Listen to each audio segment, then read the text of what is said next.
Bonjour tout le monde, c'est Sandoline. Et voilà, on est à la fin du challenge. Enclenchez le changement et à ce stade-là, normalement, vous devez avoir enclenché le changement puisqu'on a vu hier comment impulser, se motiver pour lancer tout ce qu'on a fait, tout ce qu'on a vu sur les jours précédents du 1er à aujourd'hui. Alors aujourd'hui, après avoir défini les objectifs en début de semaine, les ressources qu'on va mobiliser en deuxième semaine, et les étapes en début de semaine, eh ben, on va définir les étapes après. Donc on va regarder l'évolution sur les prochains mois de tout ce qu'on aura mis en place, comment ça va se passer et puis ben, comment faire en sorte que ça se passe bien.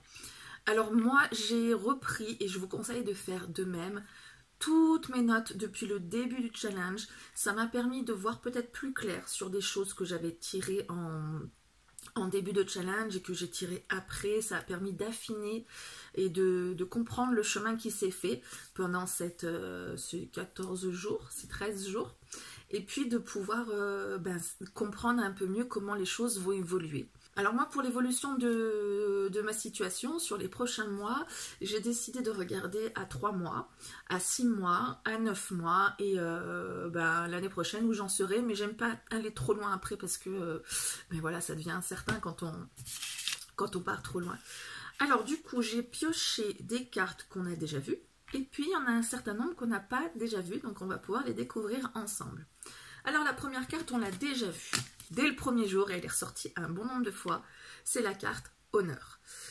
Donc j'ai vu que ça allait être dans mes objectifs, que j'allais faire plein de choses par rapport à ça, et visiblement dans 3 mois, ça aura porté ses fruits, puisque je mériterai les honneurs à ce moment-là. Donc si vous voulez qu'on détaille un peu plus la carte, c'est dans la vidéo numéro 1, je vous mets un lien en haut à droite de l'écran normalement, pour que vous puissiez cliquer directement. Pour le reste, on est bon. Dans 6 mois, plus ou moins, hein, on est dans cette période, c'est un petit peu moins bien. Je suis tombée sur la carte ennemie. La carte ennemie, elle fait un peu peur. Hein. Donc on se dit que d'ici 6 mois, il y a peut-être des choses qui vont un petit peu être compliquées pour moi. Des ennemis, ça renvoie directement à des personnes qui cherchent à vous mettre des bâtons dans les roues. Mais ça peut être aussi des situations qui vont être compliquées, ou moi-même, je pourrais devenir mon ennemi. Après, moi, je mise plutôt sur des personnes. Alors, l'analyse de la carte. Oups, je vous mets la carte du Béline original. Sur le Béline original, c'est à peu près la même carte. Je me la mets sous les yeux aussi. J'ai envie de pouvoir vous dire certaines choses.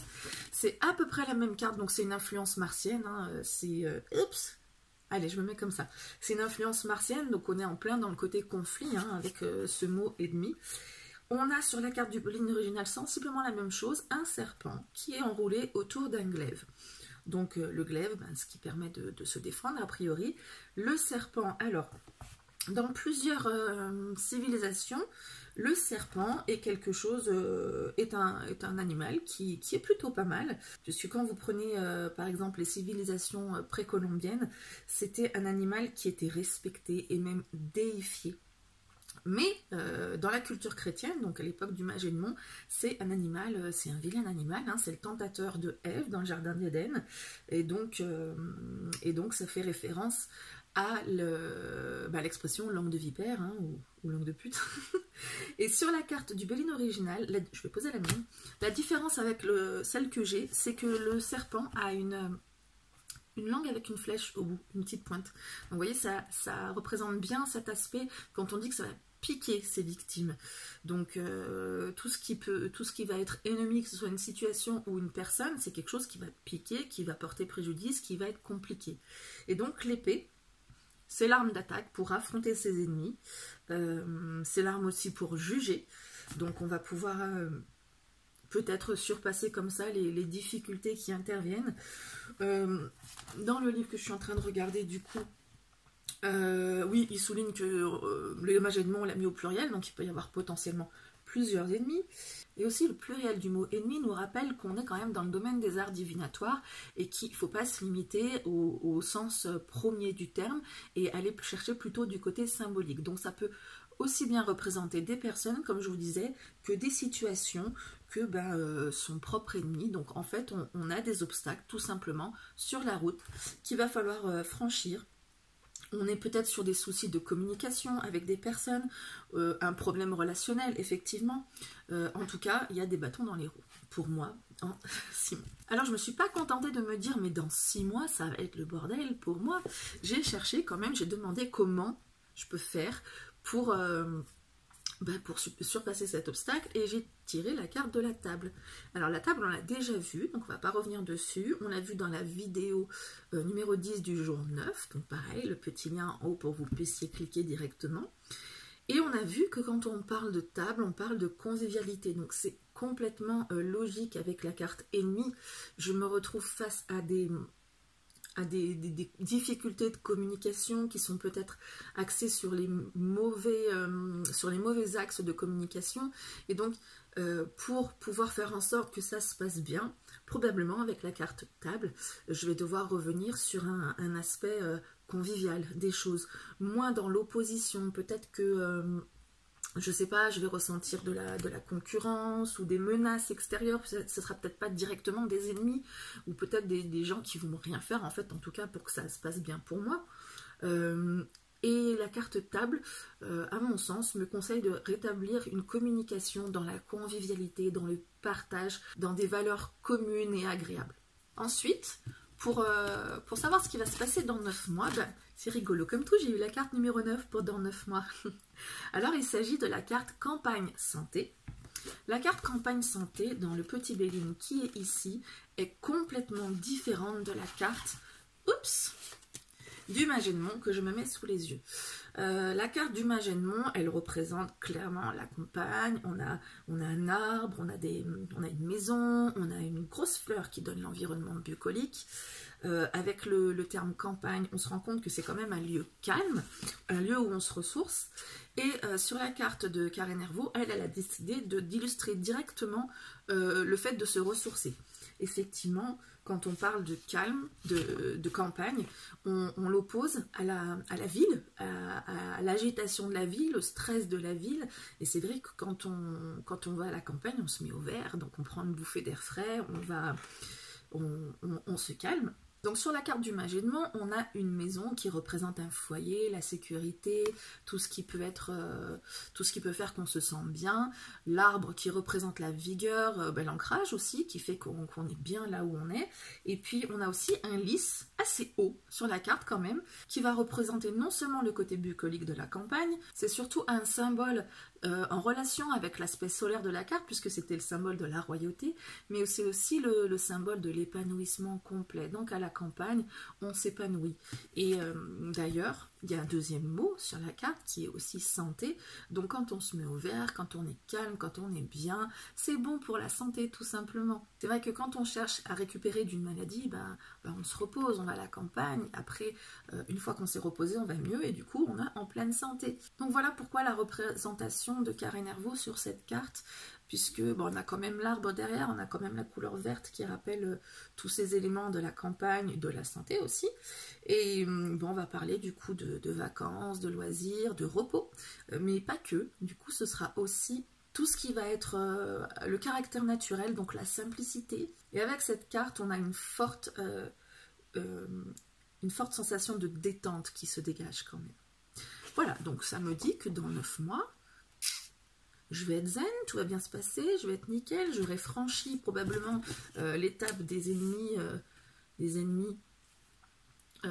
avec succès. D'autant que la carte qui vient compléter ma carte campagne santé, c'est la carte pensée amitié. Donc c'est plutôt pas mal. On est sur une carte solaire aussi, donc la carte juste en dessous, la carte numéro 8. Alors cette carte, on l'a déjà vue dans la vidéo numéro 3 du jour 2. Et donc je vous mets le lien pour pouvoir la découvrir si ce n'est pas déjà fait. En tout cas, ça me parle de soutien, de personnes qui me sont bienveillantes, qui sont proches de moi, qui pensent à moi. Moi aussi, je vais penser à elles. Et en tout cas, ça me dit que dans mon environnement relationnel, je vais me sentir plutôt bien. Donc c'est plutôt une bonne chose.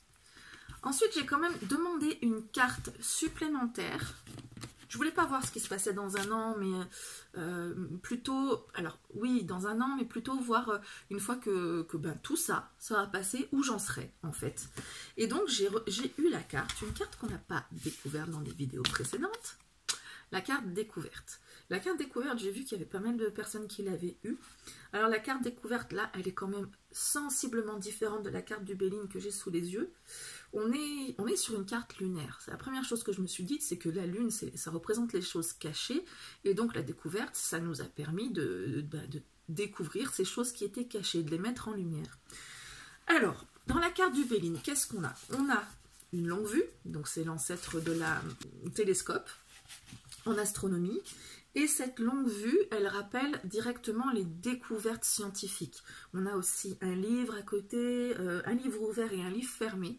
Donc ça parle aussi de connaissances. Donc on voit dans la longue vue une référence directement à Galilée qui a fait de fortes découvertes, et c'est important pour l'astrologie comme pour le magénement, par rapport au...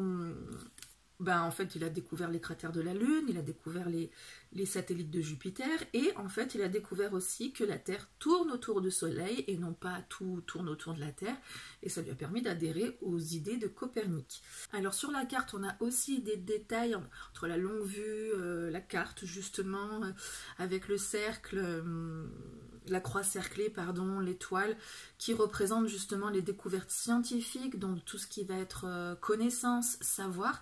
Et on a aussi une chouette qui représente la clairvoyance et la sagesse. Et sur la carte du petit Béline, là, on est à fond sur la sagesse, puisqu'on est directement dans l'œil de la chouette. Ça me rappelle ces oiseaux, vous savez, qui tournent comme l'aigle ou la chouette, qui repère ses proies de très loin. Et donc, ça symbolise clairement cette notion de mettre le doigt sur quelque chose qu'on n'avait pas vu et de voir vraiment précisément ce qui était caché. Donc tout ça, ça me dit que dans un an, j'aurais avancé pas mal, j'aurais découvert plein de choses, j'aurais acquis de la connaissance aussi, ce qui serait une très bonne chose.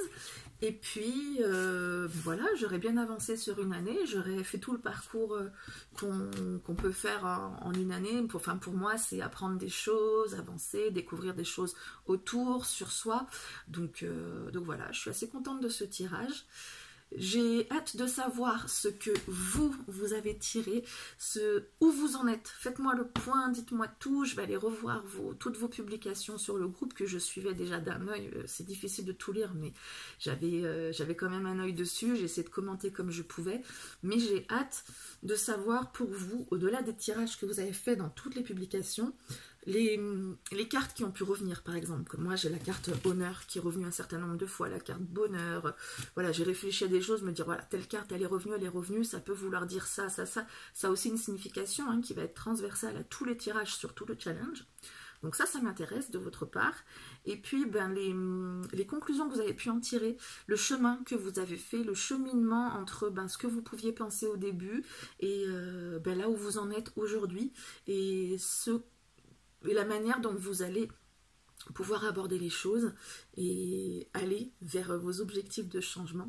En tout cas, je vous souhaite plein de bonheur pour la suite. Je vous souhaite bien évidemment d'atteindre tous vos objectifs de changement. Et puis, on se laisse ici pour le challenge du Béline, mais il y en aura d'autres. Et je ne sais pas si je vais le faire au format vidéo. Je vais essayer parce que j'ai trouvé ça bien sympa, l'interaction avec vous. Et maintenant, il ne me reste plus qu'à vous dire au revoir.